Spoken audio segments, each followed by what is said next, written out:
Good morning. This is Mission Control Houston. Welcome and thank you for joining us for today's edition of Space Station Live this Monday, August 19th. Aboard the International Space Station is Commander of the Complex Russian cosmonaut Pavel Vinogradov, flight engineers Russian cosmonaut Alexander Mazurkin, NASA astronaut Chris Cassidy, Russian cosmonaut Fyodor Yurchikhin, European Space Agency astronaut Luca Parmitano, and NASA astronaut Karen Nyberg.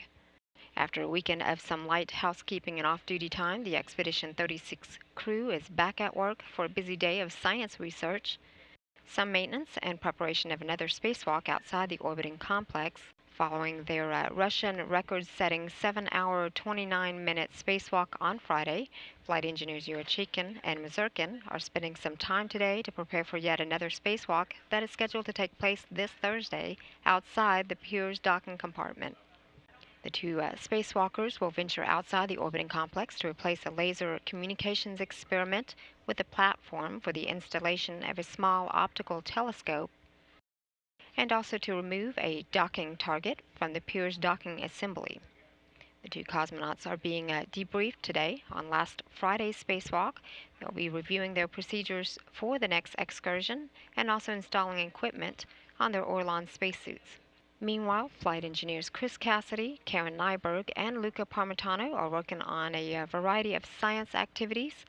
Nyberg is working in the Kibo module. She had been removing a nanostep experiment from the solution crystal, the crystallization facility, and replacing it with an ice crystal experiment.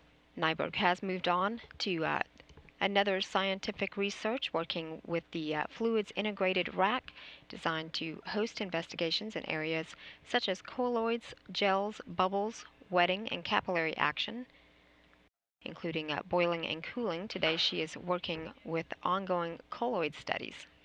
Meanwhile, Cassidy conducts another set of tests with a sphere study, spheres that employs 3 bowling ball free-flying satellites known as Synchronize, Position, Hold, Engage, Reorient experimental satellites.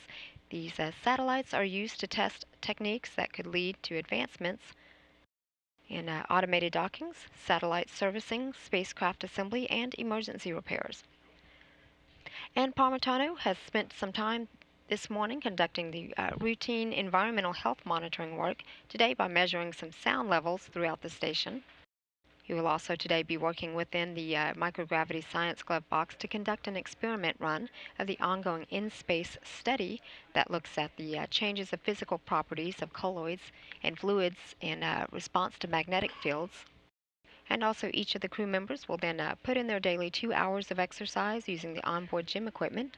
That includes a station bicycle, a treadmill, and an advanced resistive exercise device that simulates weightlifting here on Earth.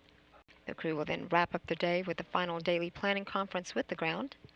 They will then have time for dinner and a personal wind down before entering their sleep period. The crew is then scheduled to go to bed at 4:30 p.m. Central Time.